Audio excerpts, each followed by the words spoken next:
चाहे यूसीसी आ जाए, आप कुछ भी कोई भी कानून ले आइए, मुसलमानों को कोई फर्क नहीं पड़ता। यूसीसी आप लाने की बात करते हैं, एक देश एक कानून रहेगा, इस तरीके से अलग अलग भाजपा बनाम मुसलमान नहीं रहेगा जिस तरीके से आज हो रहा है। आज देश के अल्पसंख्यकों के साथ जिस तरीके से उसके घरों पर बुलडोजर चलता है, जिस तरीके से उसकी जय श्री राम के नाम पर लिंचिंग होती है, क्या ये सब बंद हो जाएगा यूसीसी आने के बाद? क्या लोगों को रोजगार मिल जाएगा यूसीसी आने के बाद? उसको ये दिखाने की कोशिश करेंगे, अपने वोट बैंक का जो मेजॉरिटी है, ये नैरेटिव दिखाने की कोशिश करेंगे कि देखिए अब्दुल परेशान है, आपको चिंता करने की जरूरत है, हिंदू राष्ट्र तो हम बना चुके, उसकी नींव रखने जा रहे हैं। क्योंकि आप मुद्दों की बात मत करिए, आप महंगाई बेरोजगारी की बात मत करिए। तो ये इस देश के अंदर होता है। और आप बात करते हैं प्रवेश शुक्ला की, प्रवेश शुक्ला का पहला वीडियो भी आपने देखा कि बुलडोजर आया, ताकि आप ये कहें देखिए जो केदार मिश्रा के प्रतिनिधि थे उनके ऊपर भी, उनके घर पर भी बुलडोजर चला, लेकिन बुलडोजर पूरे देश ने देखा कि बुलडोजर किस चीज पे चला, कैसा चला और कितना चला। फिर उसके बाद एक और वीडियो सामने आती है जिसके अंदर मामा जी उसी व्यक्ति के पैर धोते हुए नजर आ रहे हैं। देखिए इस तरीके की तस्वीर इसी नए भारत की है कि नए भारत में आदिवासी की क्या जगह है, इसी नए भारत में अल्पसंख्यकों के साथ क्या हो रहा है। और आप यूसीसी लाने की बात करते हैं, जब एक तरफ और यूसीसी ला करके आप मुस्लिम बहनों की तस्वीरें दिखाते हैं कि देखो हम तो हलाला रोक रहे हैं, देखो हम तो 4 शादियां जो लोग कर रहे हैं हम तो वो रोक रहे हैं, हमें तो तुम्हें तो उस नर्क से निकालने की कोशिश कर रहे हैं। क्यों? यूसीसी के अंदर सिर्फ और सिर्फ शादी है, लेकिन फिर भी जब क्रिमिनल लॉ समान होने के बाद हमारे साथ इंसाफ नहीं होता है, कार्यवाही नहीं होती है, एफआईआर नहीं होती है, बिल्किस बानो जैसी बहनों के साथ इंसाफ नहीं होता, आपसे कैसी उम्मीद करें कि यूसीसी आने के बाद एक देश एक कानून रहेगा? सिर्फ और सिर्फ देश के अंदर अभी एक ही मुद्दा है, मुसलमान अल्पसंख्यक जो है वो मुद्दा बना हुआ है। और अल्पसंख्यक के मुद्दे क्या हैं? हिजाब, नमाज, रोज़ा, इस तरीके के मुद्दे हैं, ट्रिपल तलाक जैसे मुद्दे हैं। यूसीसी के अंदर आप यूसीसी की बात करते हैं, जो यूसीसी जिसका अभी तक ड्राफ्ट नहीं आया, अभी यूसीसी पर किसी तरीके की कोई प्रतिक्रिया देने से पहले उसका एक बार ड्राफ्ट देख लेते। लेकिन ड्राफ्ट के आने से पहले ही इस देश का मीडिया इस बात को चीख करके ये कह रहा है कि देखिए अब तो यूसीसी आएगा और मुसलमानों से जिस तरीके से ट्रिपल तलाक का जो अधिकार था हमने छीन लिया है, अब उसी तरीके से 4 बीवियों का अधिकार भी हम छीन लेंगे। तो देखिए यूसीसी के पीछे जो बेसिकली जो एजेंडा है, जो प्रोपेगेंडा दिखाया जा रहा है, वो यही है। मैडम पहले आप एक वकील है, आप अपने हमारे दर्शकों को बताइए यूसीसी है क्या, यूनिफॉर्म सिविल कोड है क्या, और उससे क्या फायदे हैं, क्या नुकसान है, ये बताइए हमारे दर्शकों को। देखिए यूनिफॉर्म सिविल कोड जो कि एक तरीके से देखिए, आप अगर शादी ब्याह के जो मामले होते हैं, विरासत के जो मामले होते हैं, जो प्रॉपर्टी, जो इनहेरेंट प्रॉपर्टी होती है, उसमें बंटवारा किस तरीके से होगा, जो एक देश एक कानून की बात की जा रही है। बेसिकली ये हिंदू, जैसे हिंदू लॉ है, जैसे मुसलमानों के पास पहले शरिया था, ईसाइयों के पास भी अपना लॉ था, ट्राइबल्स एरियाज़ के पास भी अपने लॉ थे कि उनकी शादी ब्याह गोद लेने से लेकर के प्रॉपर्टीज से रिलेटेड जो भी उनके लॉ थे वो बिल्कुल डिफरेंट थे। नॉर्थ के अलग हैं, साउथ के अलग हैं, डिफरेंट लॉज हैं, गोवा का अलग लॉ है हर चीज़ के लिए, जबकि क्रिमिनल लॉ सबके लिए सेम है लेकिन ट्राइबल्स के लिए अलग है। तो उसी तरीके से यहाँ पर आपका शादी ब्याह का एक ही रहेगा कानून, कि एक देश एक कानून में ये बताया जा रहा है कि एक ही तरीके से शादी होगी, एक ही तरीके से आपकी तलाक जो है, जैसे मुसलमानों के अंदर शरिया लॉ फॉलो होता है तो तलाक अलग तरीके से तलाक हसन और एहसन के थ्रू दी जाती है। उसी तरीके से जबकि हिंदू लॉ के अंदर डिफरेंट लॉ है कि आप किस तरीके से लेंगे तलाक। तो ईसाइयों के अंदर अलग तरीके से है। अच्छा, इसके अंदर अगर हम इनहेरेंट प्रॉपर्टीज़ की बात करें, विरासत की प्रॉपर्टी की बात करें, ज़मीन जायदाद की बात करें, तो मुस्लिम्स के अंदर जो पहले से ही शुरू से दिया गया है वो अब हिंदू लॉ के अंदर चेंज किया गया। तो इसमें सब एक ही समान ये कहा जाएगा कि एक ही समान तरीके से जो 4 बीवियों का अधिकार मुस्लिम्स जो मेल को था वो अब नहीं रहेगा, वो ख़त्म हो जाएगा। और पहले जैसे हिंदू लॉ के अंदर एक बीवी आप रख सकते हैं, जब तक उससे तलाक नहीं होगी तब तक आप दूसरी शादी नहीं कर सकते। उसी तरीके से जो अभी ड्राफ्ट नहीं आया, अभी कहना मुश्किल है, अभी बस मोटे मोटे तौर पर ये बताया जा रहा है, क्योंकि एक देश एक कानून रहेगा तो कैसे रहेगा, इसके अंदर ट्राइबल एरिया जो लोग हैं वो किस तरीके से मानेंगे, सिख समुदाय के लोग किस तरीके से इस कानून को मानेंगे, या फिर ईसाई लोग किस तरीके से इस कानून को मानेंगे, या उनके लिए क्या कुछ रहेगा इसके अंदर भी कहना मुश्किल है, क्योंकि ड्राफ्ट हमारे पास है नहीं। तो फिर सिर्फ अटकलें हैं ये इस तरीके से कि अब ऐसा होगा वैसा होगा। मीडिया अपने तरीके से बता रहा है कि वो सिर्फ एक खौफ बनाने की कोशिश की जा रही है कि ये बेसिकली एक भाजपा के एक मिनिस्टर तो ये तक कह देते हैं कि ट्राइबल एरिया को इससे बाहर रखा जाए, तो यानी कि ट्राइबल एरिया को बाहर रखा जाए और फिर ये जो कानून आएगा ये पूरी तरीके से सिर्फ मुसलमानों के लिए आएगा, क्योंकि 2024 नज़दीक है तो कुछ ना कुछ तो एजेंडा चाहिए, क्योंकि अभी हम देख चुके हैं कि किस तरीके से 370 फिर CNRC के नाम पर जिस तरीके से एक वोट बैंक जो था, वोट बैंक को किस तरीके से उकसाया गया। फिर उसके बाद आप देखिए कि किस तरीके से 370 के बाद लगातार राम मंदिर का मुद्दा गरमाया रहा, फिर बीच बीच में ज्ञानव्यापी भी आता रहता है। तो इस तरीके के जो मुद्दे हैं ये समय समय पर, फिर आप ये देखिए कि पाकिस्तान के अंदर जो पुलवामा सर्जिकल स्ट्राइक मुद्दा रहा, फिर इसी तरीके से अब ये जो UCC है, जबकि 22वीं जो लॉ कमीशन है उसने कहा है कि इसके अंदर सर्वे कराया जा रहा है, इसमें आपकी रिकमेंडेशन मांगी जा रही है, आपकी सलाह मांगी जा रही है, कहा जा रहा है कि इसको अभी एकदम से लागू नहीं किया जाएगा, जबकि पहले ये कहा गया था कि UCC की अभी ज़रूरत नहीं है। लेकिन अचानक चुनाव से ठीक 9 महीने पहले, 10 दिन पहले UCC की ज़रूरत एकदम से आन पड़ती है। तमाम सोशल मीडिया पर, तमाम चैनलों पर, तमाम जो डिबेट्स हो रही हैं वो सिर्फ और सिर्फ UCC, बाकी सारे मुद्दे गायब हैं। आप देखिए मुद्दा आज के वक्त में अगर हम मुद्दा बात करें, मणिपुर 2 महीने हो गए, मणिपुर 2 महीने से जल रहा है, लेकिन मुद्दा सिर्फ और सिर्फ UCC है, क्योंकि तमाम जो चीज़ें थी देश भर के अंदर कि हम वो जो समानता की हम बात करते थे वो सारी चीज़ें सॉल्व हो चुकी है। लेकिन इसमें UCC लाने से पहले मेरा फंडामेंटल राइट का क्या होगा, आर्टिकल 25 का क्या होगा, आर्टिकल 29 का क्या होगा, मेरी फंडामेंटल जो एक्सरसाइज है उसका क्या होगा, कि क्या उस फंडामेंटल राइट को ख़त्म करना चाहती है सरकार, क्या कॉन्स्टिट्यूशन को बदलना चाहती है सरकार, आखिर क्या करना चाहती है। लेकिन जब ये कहा जाता है कि एक देश एक कानून, तो वहीं कुछ राज्यों को इससे छोड़ने की बात करी जाती है, UCC में उन्हें नहीं लाया जाता है। जैसे पंजाब ने कह दिया कि यहाँ पे नहीं लाएंगे, और ये 7 सिस्टर जो है इसे भी मना किया गया। तो फिर ये दावा क्यों किया जाता है कि एक देश एक कानून? तो देखिए ये किसी तरीके से, देखिए सिर्फ और सिर्फ जब आप UCC की बात करते हैं तो आपने बिल्कुल ठीक कहा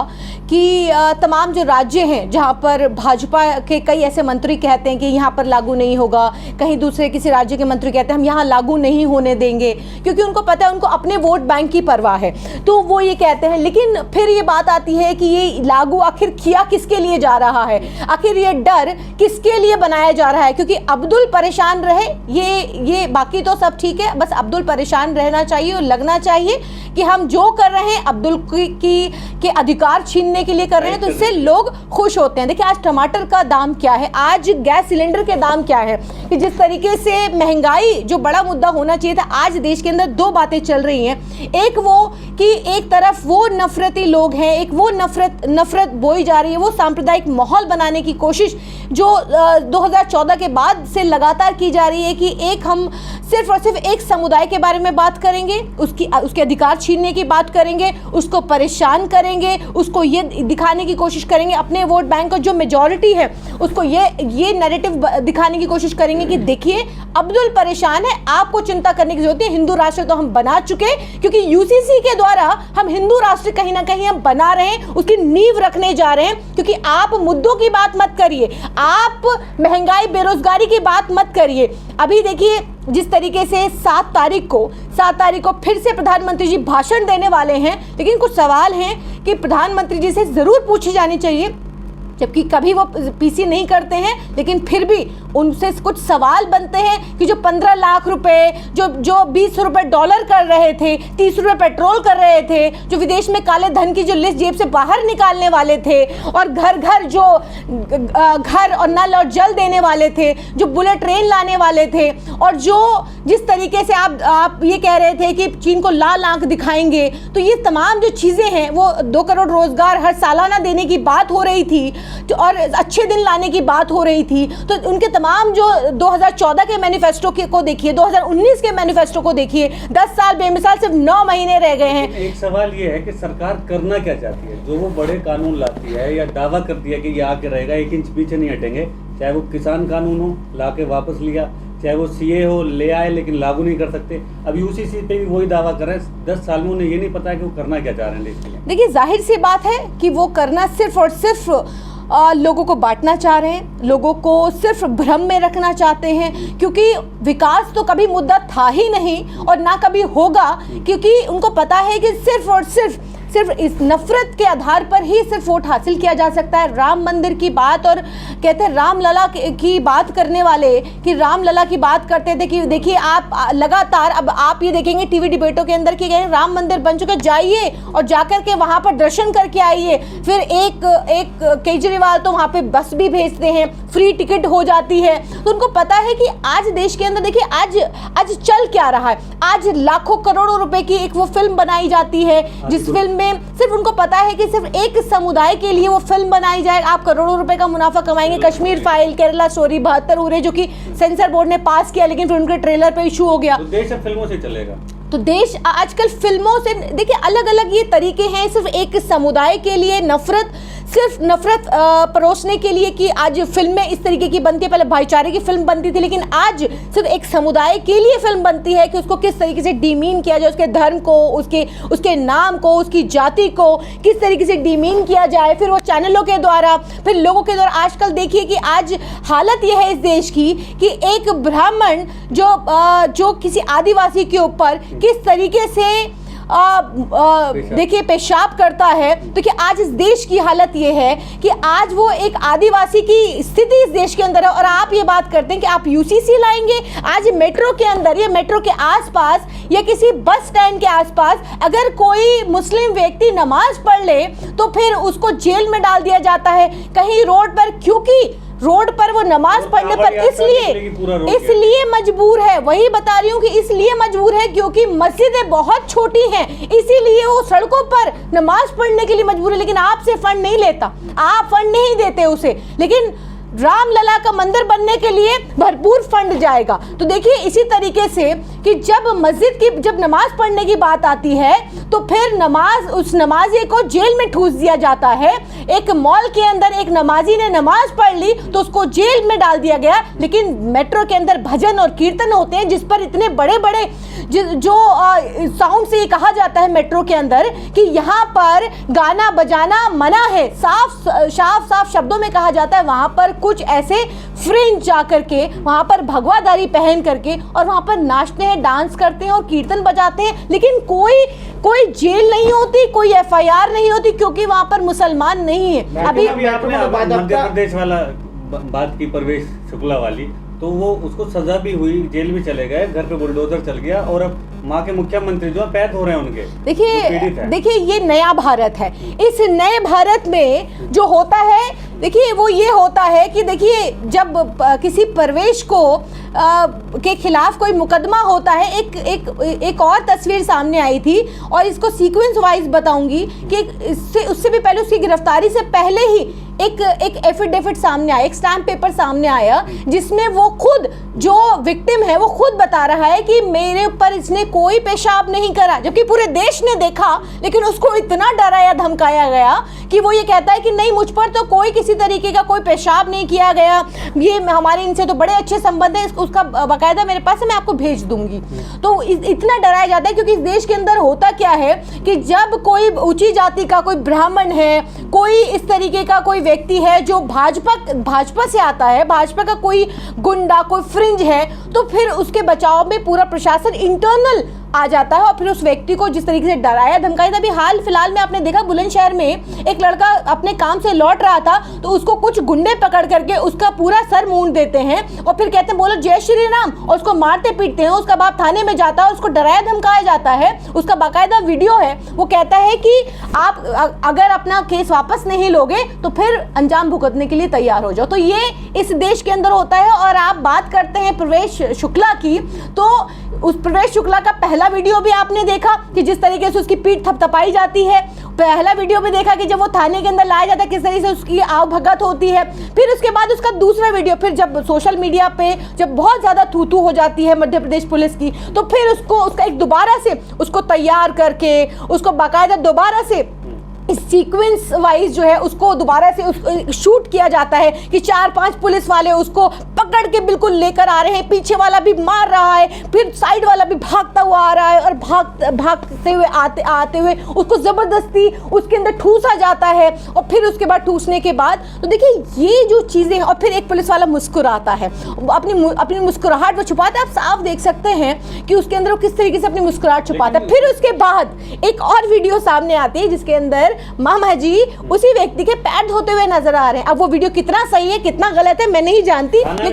लेकिन सोशल मीडिया पे जो ये वीडियो है ये वायरल हो रहे हैं। तो देखिए इस तरीके की तस्वीर इसी नए भारत की है कि नए भारत में आदिवासी की क्या जगह है, इसी नए भारत में अल्पसंख्यकों के साथ क्या हो रहा है। और आप यूसीसी लाने की बात करते हैं, जब एक तरफ और यूसीसी ला करके आप मुस्लिम बहनों की तस्वीरें दिखाते हैं कि देखो हम तो हलाला रोक रहे हैं, देखो हम तो 4 शादियां जो लोग कर रहे हैं हम तो वो रोक रहे हैं, हमें तो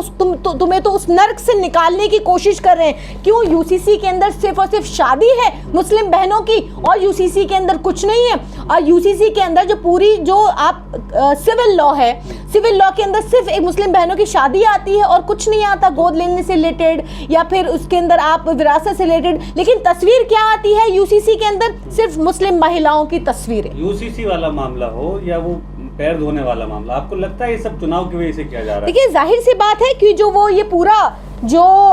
किया गया, ये पूरा जो ड्रामा था कि बुलडोजर आया ताकि आप ये कहें, देखिए मामा जी ने तो अपने ही जो प्रतिनिधि थे, जो केदार मिश्रा के प्रतिनिधि थे, उनके ऊपर भी, उनके घर पर भी बुलडोजर चला। लेकिन बुलडोजर पूरे देश ने देखा कि बुलडोजर किस चीज़ पे चला, कैसा चला और कितना चला, ये सबने देखा। और उसके अलावा अगर आप बात करें तो किस तरीके से पीठ थपथपाई गई इस कृत्य की, कि जो किया गया उसकी पीठ किस तरीके से थपथपाई जाती है, तो ये हम देख रहे हैं। क्यों आप जब ये सब चीज़ें होती, यूसीसी आप लाने की बात करते हैं तो ऐसे लोगों की तस्वीरें क्यों नहीं दिखाते हैं? जुनैद नासिर जैसे लोगों की तस्वीरें दिखाएं कि देखिए कि क्या हो रहा है, क्योंकि क्रिमिनल लॉ तो हमारे पास पहले से ही है। लेकिन फिर भी जब क्रिमिनल लॉ समान होने के बाद हमारे साथ इंसाफ नहीं होता है, कार्यवाही नहीं होती है, एफआईआर नहीं होती है, बिल्किस बानो जैसी बहनों के साथ इंसाफ नहीं होता, आप उन आरोपियों को जिस दिन आप देश की प्राचीर से ये कहते हैं महिला सम्मान की बात करते हैं, उस दिन भी आप 11 आरोपियों को छोड़ते हैं, मिठाई खिलाते हैं और टिकट बांटते हैं। तो हम आपसे कैसी उम्मीद करें कि यूसीसी आने के बाद एक देश एक कानून रहेगा, एक देश जिस तरीके से अलग अलग भाजपा बनाम मुसलमान नहीं रहेगा, जिस तरीके से आज हो रहा है, आज देश के अल्पसंख्यकों के साथ जिस तरीके से लिंचिंग हो रही है, जिस तरीके से उसको प्रॉपर्टी देने से मना कर दिया जाता है, जिस तरीके से उसके घरों पर बुलडोजर चलता है, जिस तरीके से उसकी जय श्री राम के नाम पर लिंचिंग होती है, क्या ये सब बंद हो जाएगा यूसीसी आने के बाद? क्या लोगों को रोजगार मिल जाएगा यूसीसी आने के बाद? मुझे नहीं लगता कि चाहे यूसीसी आ जाए, आप कुछ भी कोई भी कानून ले आइए, मुसलमानों को कोई फर्क नहीं पड़ता।